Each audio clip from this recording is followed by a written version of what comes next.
अवांजी समातुन ताई radio voice of Sindh London. मां आहियां महताब अकबर राशिदी ऐं अवी ॿुधी रहिया आहियो मुंहिंजे पसंदि जो प्रोग्राम सूरज शाखूं कढियूं सॼी सिंध में।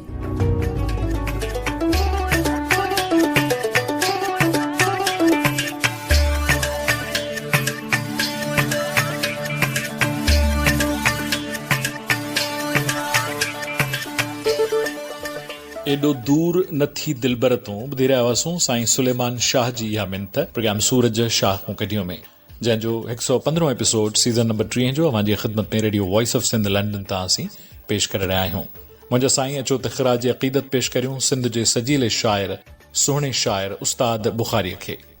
ईअं दिलदार मुंहिंजी दिलि खे मोहबत जी ज़रूरत आहे, ईअं दिलदार मुंहिंजी दिलि खे मोहबत जी ज़रूरत आहे, जीअं दुनिया खे बेअंदाज़ दौलत जी ज़रूरत आहे। निहारी थो निहारियां थो मिठा मुर्की त मुर्कां थो, वणे थी ॻाल्हि ॾाढी पर वज़ाहत जी ज़रूरत आहे। तूं आईनो ॾिसी छो थो ऐं मां तोखे ॾिसां छो थो, नज़र हर कंहिंखे सूरत ख़ूबसूरत जी ज़रूरत आहे। ऐं ढके छॾ पंहिंजे जज़्बनि खे, मतां उस्ताद पधिरो थी, अदीबनि जे अॻियां आहीं, फ़ज़ीलत जी ज़रूरत आहे। उस्ताद बुखारी सिंध जो सुहिणो शाइर, मुनफ़रिद शाइर, अवामी शाइर असां खां विछड़ियो सुभाणे खां ठीकु 29 वरिय अॻु यानी 9 अक्टूबर 1992 ते मेडिकेयर क्लिनिक्स कराचीअ में शहीद मिलत रोड ते इहा अस्पताल आहे, मेडिकेयर क्लिनिक्स या मेडिकेयर अस्पताल। उन में आख़िरी साह खणी सिंध खां उस्ताद बुखारी विछड़ियो। अचो त सुभाणे ईंदड़ उस्ताद बुखारीअ जी वरसीअ जी मुनासिबत सां संदसि जीवन ते निहार विझूं हिन नंढड़ी डॉक्यूमेंट्री जी सूरत में। हिन डॉक्यूमेंट्री जी तहरीर, रिवायत, पेशकश ऐं तदवीन मुंहिंजी आहे ऐं गीतनि जी सिलेक्शन बि। त अवांजी ख़िदमत में हिकिड़ो नंढड़ो ट्रिब्यूट, हिकिड़ी नंढड़ी भेट आहे उस्ताद बुखारी खे आउं पंहिंजे पारां पेश करियां पियो। असीं पेश करियूं पिया सूरज शाखूं कढियूं जे पारां प्रोग्राम सूरज शाखूं कढियूं में हिन डॉक्यूमेंट्रीअ जी सूरत में। अचो त निहार विझूं उस्ताद बुखारीअ जी ज़िंदगीअ ते।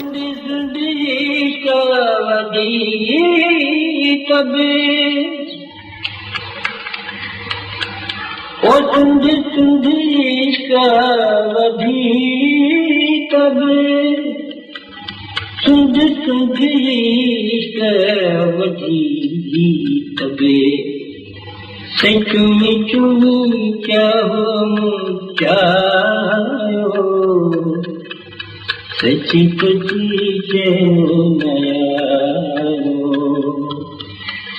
तुंदी तुंदी कवधी तब तुंदी तुंदी कवधी तब चुमी चुमी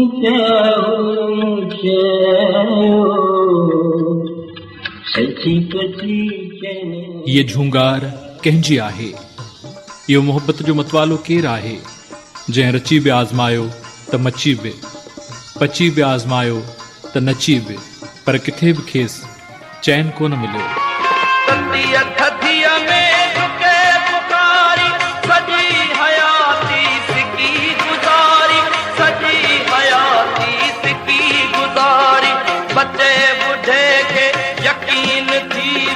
अञा बि तोखे गुमान जानी, अञा बि तोखे गुमान। दुनो घणो थम विछो घणो थम, सठो घणो थम जान जानी, सठो घणो। इहो मोहब्बत जे मक़्तल तरफ़ हर वक़्तु ताणे हलंदड़ मोहब्बती केरु आहे, जेको कॾहिं महबूब जे निहारण तरफ़ मुतवजो थो थिए त कॾहिं मज़लूम जे पुकारण तरफ़। ही उहो ई इश्क नगर जो रोलाक त नाहे, जेको कॾहिं हीअं थो इज़हारे त अॻियाड़ीअ आंगुर वरतई सूंह सईद जी, पछाड़ीअ भाकुर विधुई सारीअ सिंध खे। त कॾहिं थो चवे महफ़िल ॾे अचो खिलंदा खिलंदा, मक़्तल ॾे हलो गजंदा गजंदा, दुनिया जा सितम सहंदा सहंदा, मंज़िल ॾे हलो वधंदा वधंदा। हा, इहो उहो ई सोच वंदो सुरत वंदो ऐं चाहत जो चस रखंदड़ सिंधी साहत जो चमकंदड़ सितारो आहे, जंहिंखे क़ौम उस्ताद बुखारीअ जे नाले ऐं हवाले सां ॼाणे ऐं सुञाणे थी। उस्ताद में बज़ाहिर ॿी का बि खूबी नाहे, हिकु सूंह जो पुॼारी ॿियो सिंध यार आहे। उस्ताद मंगल दे तूफान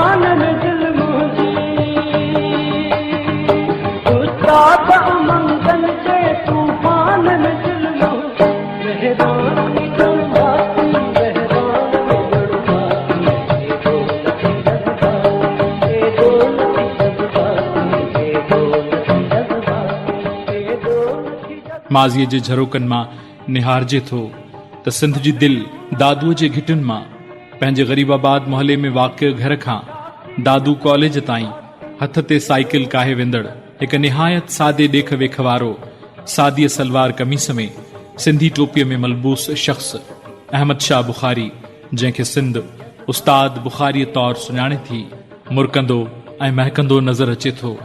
सिंधी अदब जो इहो ऊचो ऐं बुलंद मर्तबो रखंदड़ शाइर, जंहिंखे क़ौम जी ज़ुबान चइजे त इन में को बि वधा कोन्हे। हिकु अहिड़ो शाइर जंहिंजे कलम जी नौक सांगियुनि जे सूर जा तराना तहरीर कया, जंहिंजी नज़र झांगीअड़नि जे झुगियुनि अंदरि सड़ंदड़ सूर जे दुखंदड़ दूहीअ जे दर्द जो बयान बणिजी बरसी ऐं उन करब में कुंभंदड़ कलम सां कई किरतास ऐं कागर रंगे उस्ताद जो एहसास हिन मज़लूम क़ौम जो इज़हार बणिजी आलम आॾो निर्वार थियो।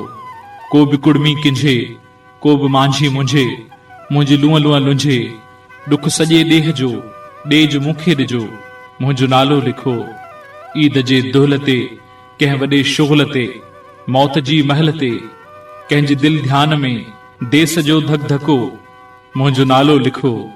रेशमी शाइरी, शबनमी शाइरी, कूकरा छा कंदी, शेर कंहिंजो शरर, तीर कंहिंजो तिखो, मुंहिंजो नालो लिखो। हिक सदीअ खां बि पोइ जे कलाकार को ही पुछाए पतो, भूई भुणको हिते हो बुखारी बि को, मुंहिंजो नालो लिखो। ड्रोह गुॾणो आ गॾिजी त छो था ॾिजो, मुंहिंजो नालो लिखो। हा, ही उहो ई उस्ताद बुखारी आहे जंहिं लाइ सिंध जो कोहना मश्क शाइर मोहसिन ककड़ाई थो चए त उस्ताद बुखारी जो अदबी मुक़ाम तमामु वॾो आहे। उन अदबी खेत्र में जो कुझु कयो उहो एतिरो घणो ऐं मायादार आहे जो उन जी कथ करणु सवली ॻाल्हि न आहे। जंहिं लाइ सिंध जो ॿाहिगणो मुहक़िक़ शाइर ऐं क़दीम आसारनि जो माहिर ताज सहराई मरहूम थो चवे त उस्ताद जी शाइरी अमर आहे। उहा 20वीं सदीअ जे पोएं दौर जी क़ौमी शाइरी आहे। उस्ताद सचपच उस्ताद हो, जंहिंमां बहारुनि जी बूइ ईंदी हुअमि। नाम्यारे शाइर अलह नवाज़ रुकणाई मरहूम उस्ताद बुखारी लाइ फरमायो त जुग जुग जी सांभर ऐं साञाह उस्ताद जी शाइरीअ में समायल आहे। उस्ताद ॼण जुगनि जो शाइर आहे ऐं ईंदड़ जुगनि ताईं जागरता जो अहम ऐं अनमोल पैगाम आहे। सुहिणे शाइर आसिफ मिठियाणवीअ मरियात चयो त उस्ताद हिकु मुकम्मल इदारो हो। उस्ताद जहिड़ा माण्हू विरले ॼमंदा आहिनि। उस्ताद वाहिद शाइर हो जेको पढ़ियलनि ऐं अणपढ़ियलनि में यकसां मक़बूल हो। नाम्यारे शाइर ऐं नक़ाद ताज जोई चयो त किशनचंद बेवस ऐं नारायण श्याम खां पोइ उस्ताद बुखारी उहो अज़ीम नालो हो जंहिंजी वफ़ात सां सिंध जी जदीद शाइरीअ जो हिकु अहम बाब पूरो थियो। हफ़ीज़ कुरैशी चयो त मूंखे दादू शहर उस्ताद बुखारी जे विछोड़े खां पोइ कंहिं बेवाह जे भाग जियां पियो भासे। रसूल बख्श पली जे हिकु जाइ ते लिखियो त उस्ताद असां सभिनी जो ऐं पंहिंजी क़ौम जो रूह, रूहानी, ज़हनी ऐं फ़िक्री ॾढ ऐं सहारो हो। उस्ताद यगानो ऐं बेमिसाल हो। मक़सूद गुल चवंदो आहे त उस्ताद बुखारी धरती ऐं सरतीअ जो शाइर हो जंहिं ॿिन्ही सां कमाल निबाह कयो। ख़ाकी जो चयो त उस्ताद बुखारी सूंह, अवाम ऐं सिंध जो शाइर हो। इहे 4 ख़ूबियूं उस्ताद जी अज़मत ऐं वॾाईअ जूं साखी हुयूं। उस्ताद बुखारी जे बाकमाल शाइर हुजण जे हवाले सां सिंध जो नाम्यारो अदीब ऐं कहाणीकार हमीद सिंधी चवे थो, उस्ताद बुखारी हक़ीक़त में हिकु सदोरो मिठो शाइर आहे जंहिंजे शहर में वहंदड़ दरिया वारी रवानी आहे, जबलनि वारी ऊचाई बि आहे, त तराइनि वारी सूंह नज़ारा बि आहिनि। संदसि शहर जे दुनिया में गिड़को त अजब तिलस्माती माहौल नज़र ईंदो। डॉक्टर ग़ुलाम अली अल्लाना चयो त उस्ताद बुखारी बज़ात ख़ुदि हिकु इदारो आहे, हिकु सदा हयात शाइर आहे। सिंध जे वॾे ॾाहे मोहम्मद इब्राहिम जोए चयो त उस्ताद बुखारी असांजो बुज़ुर्ग हो, वॾो इंसान हो, हुन वॾा कम कया आहिनि। सिंध जो सुहिणो शाइर ऐं उस्ताद जे लहजे जो बजा तौर ते असर क़बूल कंदड़ तख़लीक़कार अब्दुल गफ़ार तबस्सुम उस्ताद बुखारीअ बाबति पंहिंजा वीचार कुझु हीअं थो वंडे। असां उस्ताद जी शाइरी खे दिलि सां पढ़ंदासीं त मां नथो सम्झां त कोई बि मौक़ियो ख़ुशी जो, ग़म जो, अलमीअ जो, साने हो, हे जो हुजनि, शे जो हुजनि, उन में उस्ताद जी शाइरी पंहिंजे माण्हुनि जे वाता ऐं माण्हुनि जे दिलि में लहे थी पई। माण्हू उनखे ॻाइनि था, हर मौक़े जी शाइरी आहे, उन खां वधीक हमागीरत आफ़ाक़ियत न थींदी। मलक नदीम चयो त उस्ताद जे शेर में मौसीक़ी हुई उस्ताद पंहिंजा शेर झूंगारींदो हो।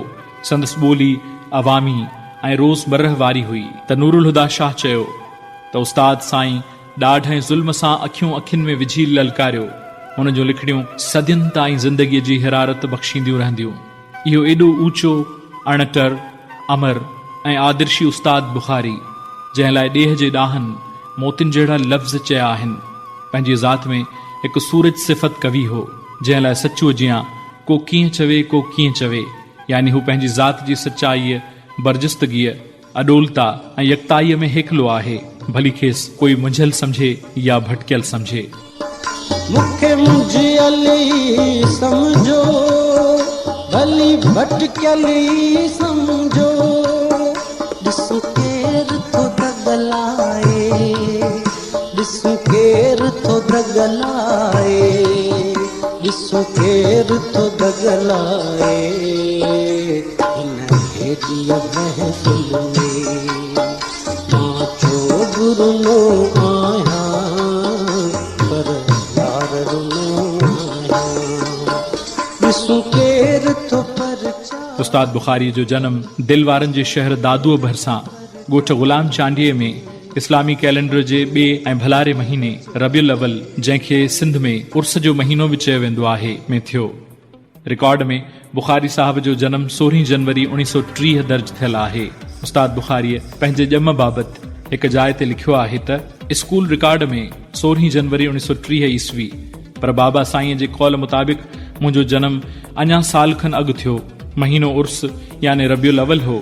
अमड़ ॿुधायो तोखे कुझु वक़्तु उर्सू उर्सू सॾींदी हुयसि। छठीअ जो नालो पुनहल शाह रखियो वियो, जो घर वारा तोड़े ॻोठाई सॾींदा बि हुअमि, पर स्कूल वञण वारे ॾींहुं बाबा साईं पताशा विरहाए नओं नालो रखायो ऐं स्कूल रजिस्टर में लिखियो वियो अहमद शाह।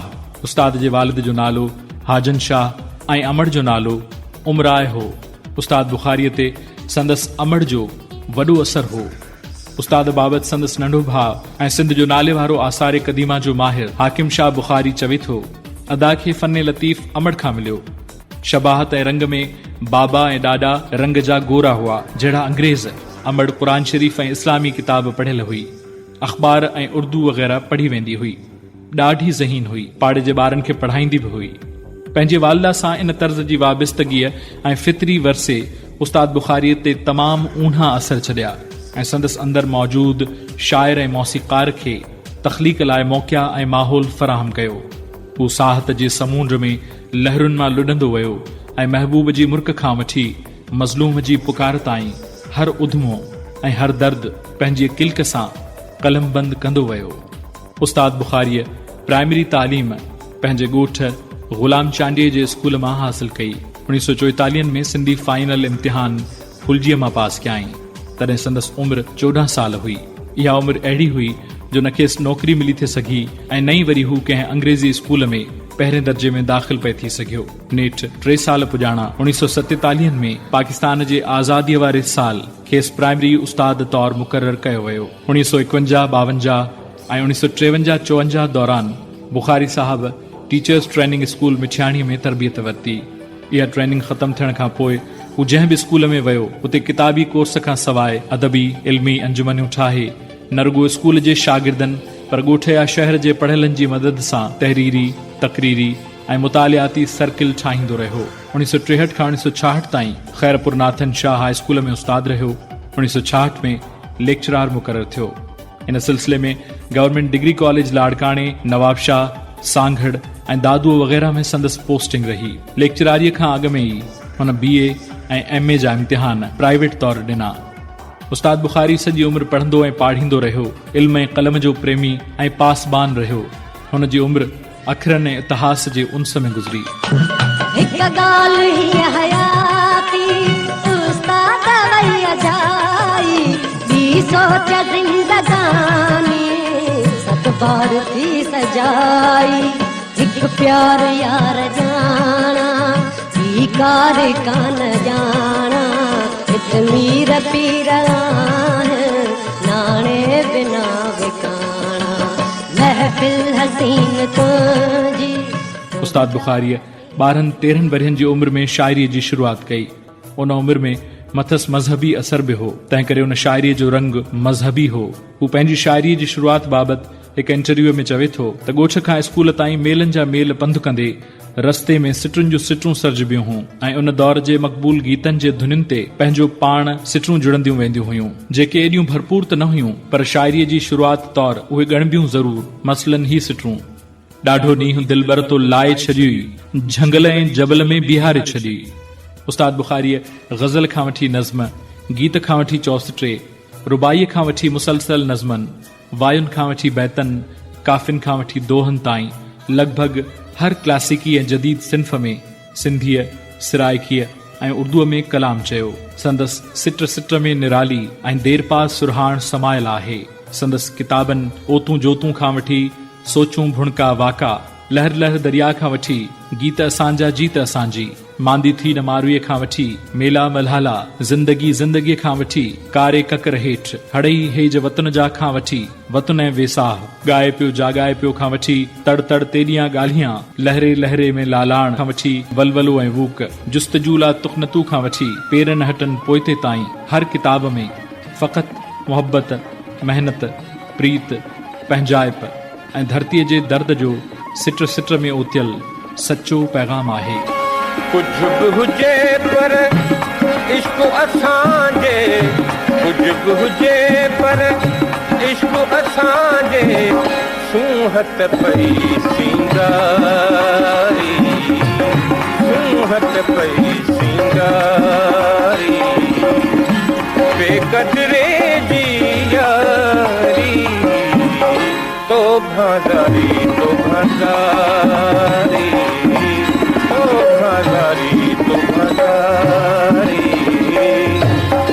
उस्ताद बुखारीअ नयुनि सिन्फ़ुनि, नयुनि शाइराणियुनि सनतुनि, नमन लफ़्ज़नि, मुरकिब लफ़्ज़नि ऐं इस्तिलाहनि जी बनावत जी उणत करे हिकु रिवायत साज़ शाइर जो दर्जो माणियो। हू न फ़क़ति लफ़्ज़ साज़ ऐं काफ़िया साज़ सूरतगर शाइर हो, बल्कि हू सिन्फ़ साज़ तख़लीक़कार पिणु हो। मिसाल तौर हुन पंहिंजे मशहूर नज़्म ओ अलबेला अलबेला में मुरविज लफ़्ज़नि सां ला जो आलाप गढ़े अलबेला सां नवां काफ़िया जोड़िया आहिनि। मिसाल तौर पले नथी पलजेला, सूर खणी सलजेला, झले नथी झलजेला, हथ हथ ते मलजेला वग़ैरह। काब जवानी मुंहिंजा जानी, काब जवानी मुंहिंजा जानी, झले नथी झलजेला, झले नथी झलजेला, काब जवानी मुंहिंजा जानी, काब जवानी मुंहिंजा जानी, झले नथी झलजेला, झले नथी झलजेला, तूं लुचिया तड़पिया, तूं लुचिया तड़पिया, जीव चढ़िया के सजेला, जीव चढ़िया के सजेला। उस्ताद बुखारी हिकु ख़ूबसूरत शाइर सां गॾोगॾु हिकु बेहद गूनी मौसीक़ार ऐं मौसीक़ीअ जे रमज़नि सां वाक़िफ़ फ़नकार हो। हू तरन्नुम में अक्सर पंहिंजो कलाम किताब या डायरी वॼाए पंहिंजी रिधम सां तरन्नुम जे अंदाज़ में पढ़ंदो हो ऐं ॿुधंदड़नि ते सहर तारी करे महफ़िल लुटे वठंदो हो। मुख़्तलिफ़ ऑडियो एल्बम्स में मंज़ूर सखीरानी ऐं ॿियनि केतिरनि गुलूकारनि जे उस्ताद बुखारी जे ॻायल गीतनि जूं धुनियूं पिणु उस्ताद बुखारी जूं तख़लीक़ कयल आहिनि। इहो उस्ताद बुखारी ई हो जेको कॾहिं उन्हारे में धरततीअ में टाक मंझंदि जो साइकिल खणी मंज़ूर सखीरानी जे घर जो दरवाज़ो खड़काईंदो हो त धुन ज़हन में आई आहे, ॿुधी वठि ऐं यादि कर त किथे विसरी न वञे। उस्ताद बुखारी जे मशहूर गीतनि जूं धुनियूं हिन धुन जियां उस्ताद जो ई तख़लीक़ थियल आहिनि।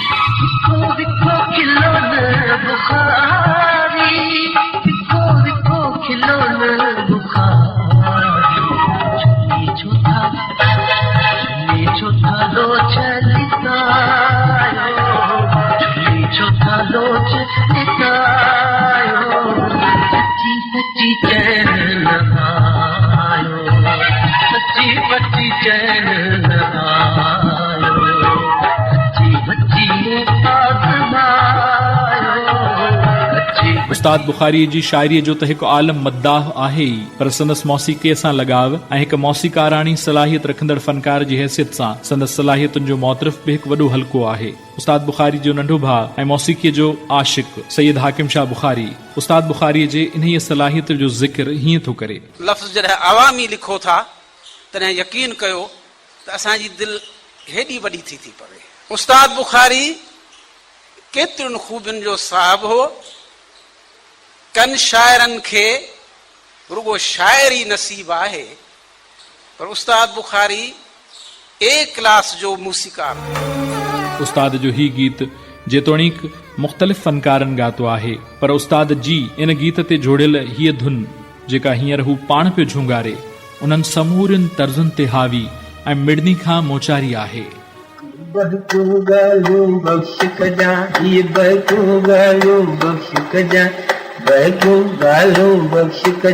मूंखे मोहब्बत जो थई मौसोला, मूंखे मोहब्बत जो थई मौसोला, हिकु मौत मुए जो भौसोला, हिकु मौत मुए जो भौसोला ॿियो तो मान थो थिए ढोसोला, मौत मुए जो भौसोला, ओ मौत मुए जो भौसोला।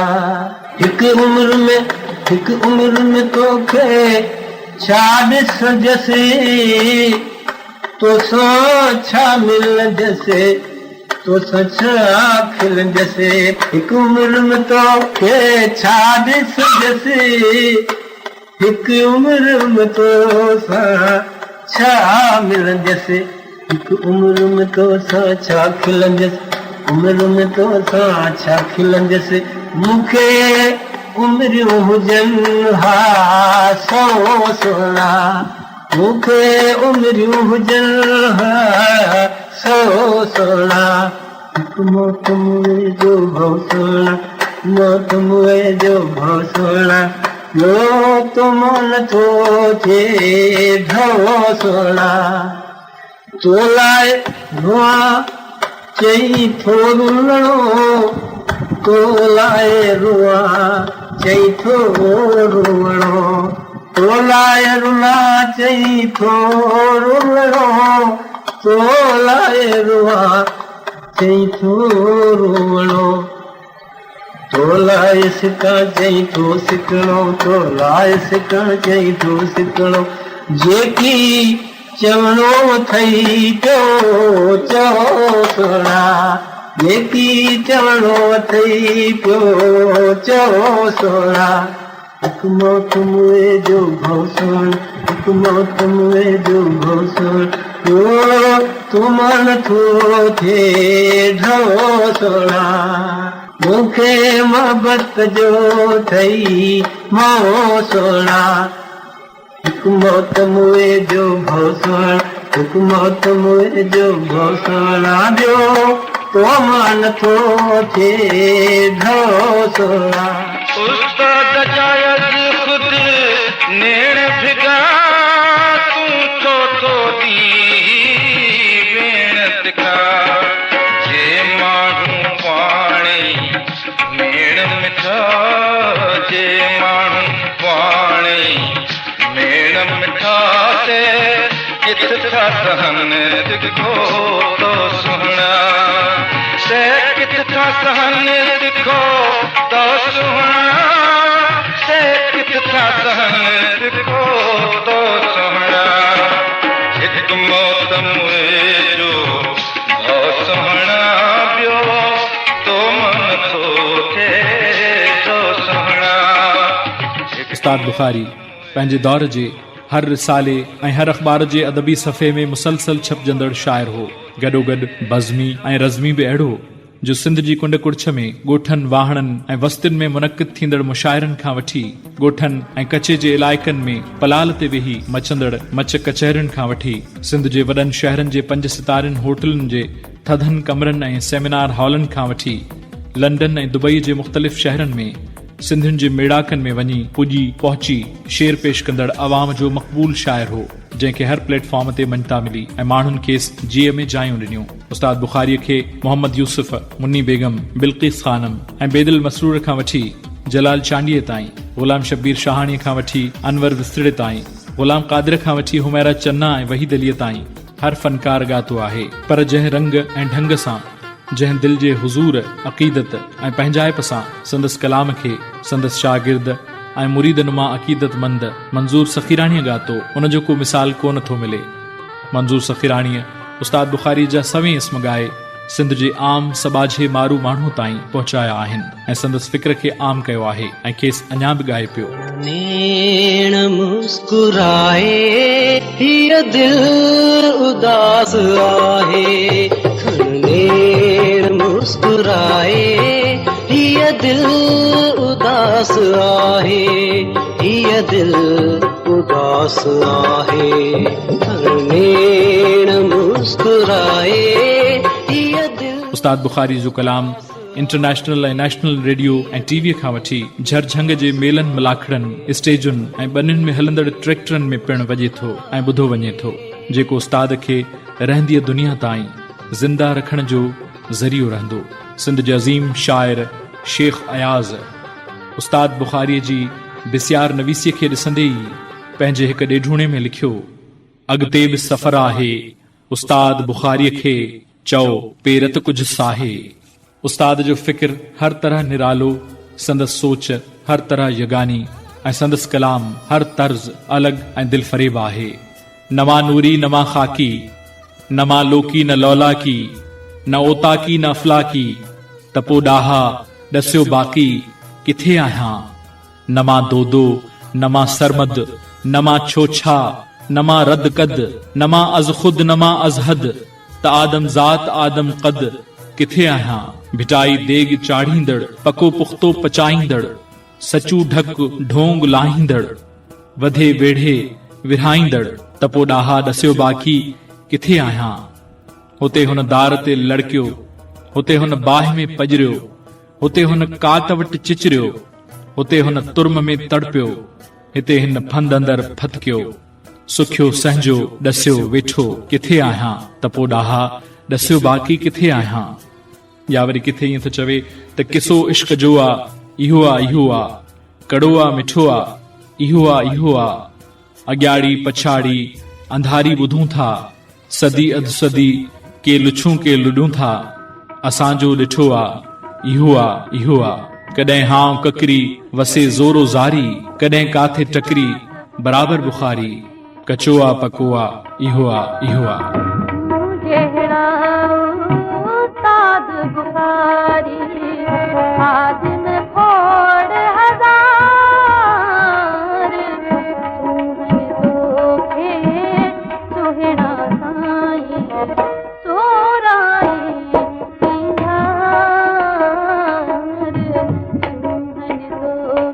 पल पल जी पुकार अलावो, लुअलुअ जी ललकार अलावो, केर कनाए महल मल्हाए, ओथर था उस्ताद उथारियूं, केर आयूं परमार अलावो, केर कनाए। उस्ताद बुखारी सिंध जी सूंह जो साखी त हुई, पर सिंधी ॿोलीअ जे बचा ऐं उन जे क़ौमी ॿोली बणजण जो अॼु खां अधु सदी अॻु बि ख़्वाहिशमंद हो।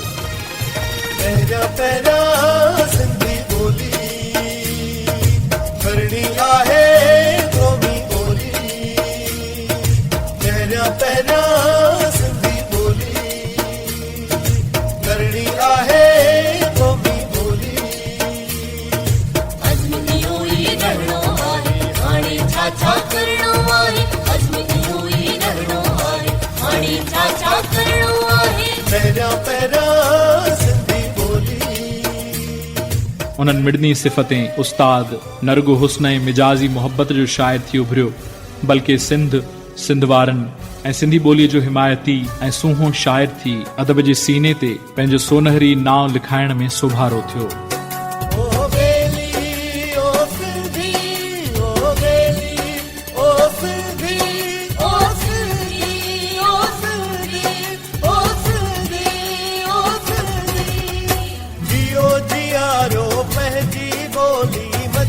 बचायो पंहिंजी ॿोली, जियो जियारो पंहिंजी ॿोली, बचो बचायो।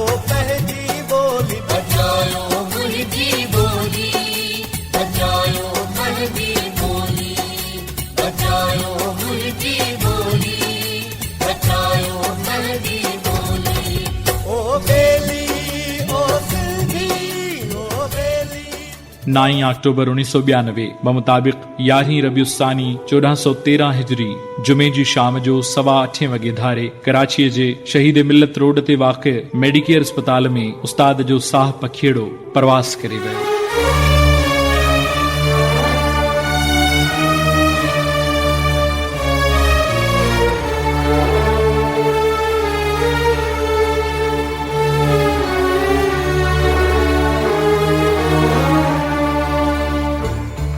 ॾहीं अक्टूबर ते सुबुह जो जंहिं बि जेका बि सिंधी अख़बार हथ में खईं तंहिंखां दाह निकिरियो थे वई। उस्ताद जे मुख़्तलिफ़ मशहूर ऐं मक़बूल गीतनि जी पहिरीं सिट जी हेडिंग सां शुरू थींदड़ ख़बर उन ॾींहुं जी निहायत ॾुखी वॾी ऐं बुरी ख़बर हुई। इहा ख़बर मिटीअ सां मिटीअ जे मिलण जी ख़बर हुई, ज़िंदगीअ जे ज़िंदगीअ खां मोकिलाइण जी ख़बर।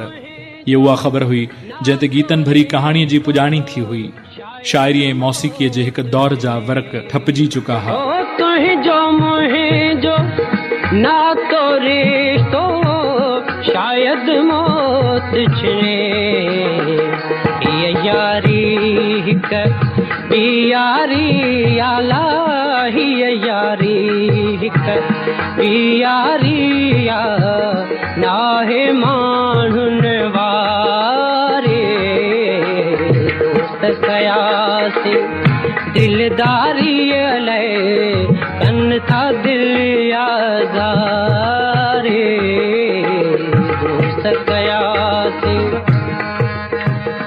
सॼी अधु सदीअ खे सवा पहर में निबेरियूं वञूं था ॿुधाए छॾियो।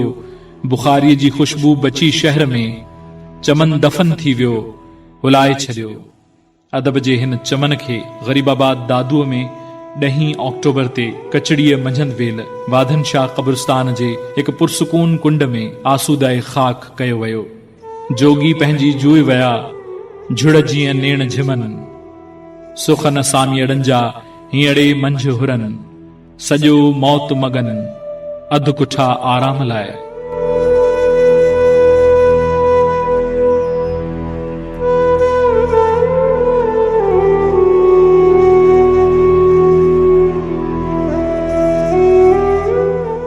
उस्ताद सुखन जो उस्ताद आहे ऐं रहंदो। सिंधी अदब संदसि मोतरफ़ ऐं मद्दाह रहंदो ऐं संदसि भाल सदाई पियो भलाईंदो।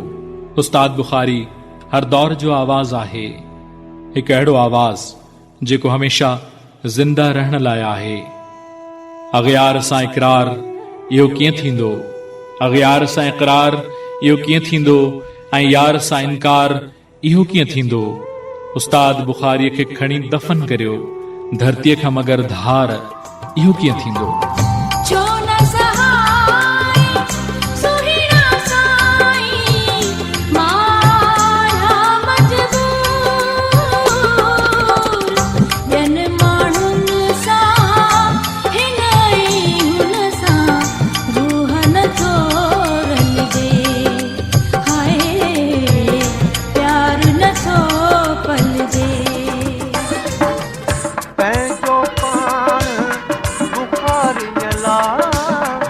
मर्ज़ी साण मुखियारी खादम गांव घणा खादम गांव घणा तोखे शाल वणा तोखे शाल वणा तोखे शाल वणा तोखे शाल वणा कहिड़ी हाम हणा कहिड़ी हाम हणा तोखे शाल दिल में दम दम दर्द दुखन था कांडा बणजी नेन बखन था। दिल में दम दम दर्द दुखन था कांडा बणजी नेन बखन था। इश्क वडो आड़ा कहना तुझो चाह मुझो साईं मुंहिंजा उस्ताद बुखारीअ जी ज़िंदगीअ ते निहार विधीसे ऐं हीअ डॉक्यूमेंट्री असां सुभाणे ईंदड़ उस्ताद बुखारीअ जी 29वीं वरसीअ जी मुनासिबत सां अवां जी ख़िदमत में पेश करे रहिया हुआसीं। प्रोग्राम सूरज शाखूं कढियूं में हीअ डॉक्यूमेंट्री ही दस्तावेज़ी प्रोग्राम अवां ताईं पहुचायो वियो उस्ताद बुखारीअ जी सुभाणे ईंदड़ 29वीं वरसीअ जी मुनासिबत सां। प्रोग्राम सूरज शाखूं कढियूं radio voice of Sindh London तां अमीं ॿुधी रहिया आहियो।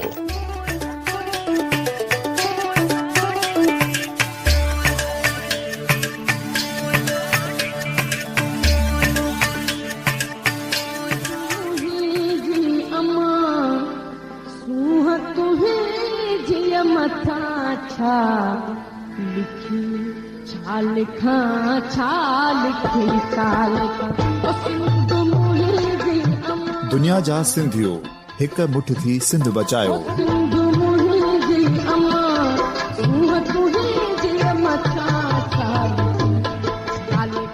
सिंध जो क़ौमी आवाज़ radio voice of Sindh London.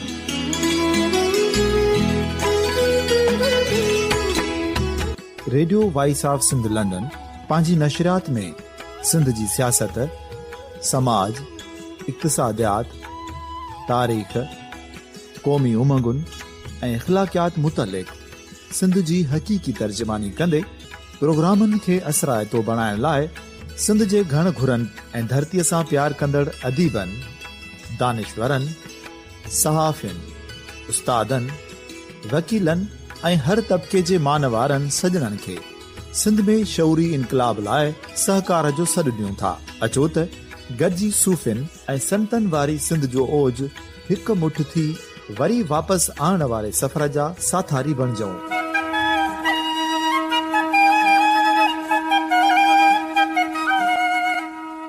हिक नए सुबुह जी शुरूआत जो पड़ाॾो घर घर, ॻोठ ॻोठ ऐं शहर शहर ताईं पहुचायो। शाल सिंध आबाद ऐं खुशहाल थिए, सिंधी माण्हू सुखियो ऐं सताबो थिए।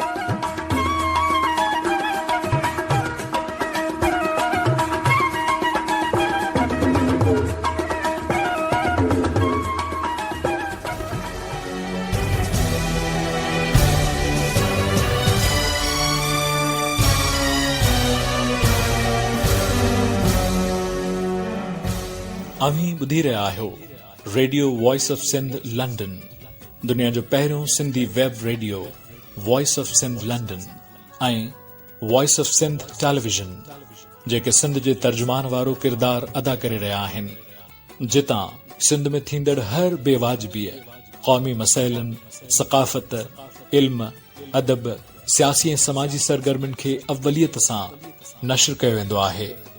पंहिंजे क़ौमी आवाज़ खे घर घर पहुचाइण में पंहिंजो क़ौमी किरदार अदा करियो। 24 कलाक नशर थींदड़ हिननि क़ौमी इदारनि खे अव्हां जे सहकार जी ज़रूरत आहे। रेडियो जी नशरियात तव्हां पंहिंजे मोबाइल फोन ते बि ॿुधी सघो था। हींअर ई प्ले स्टोर में वञो ऐं radio voice of Sindh London जी ऐप डाउनलोड करियो ऐं हर वक़्तु ॿुधंदा रहो radio voice of Sindh London. ऐं असांजी यूट्यूब चैनल सब्सक्राइब करियो radio voice of Sindh London.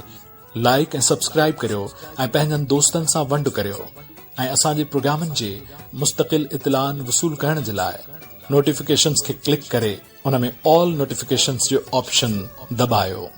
Radio voice of Sindh London ऐं वॉइस ऑफ सिंध टेलीविजन, अव्हां जो आवाज़, सिंध जो आवाज़, अव्हां जे सहकार जो मुंतज़िर।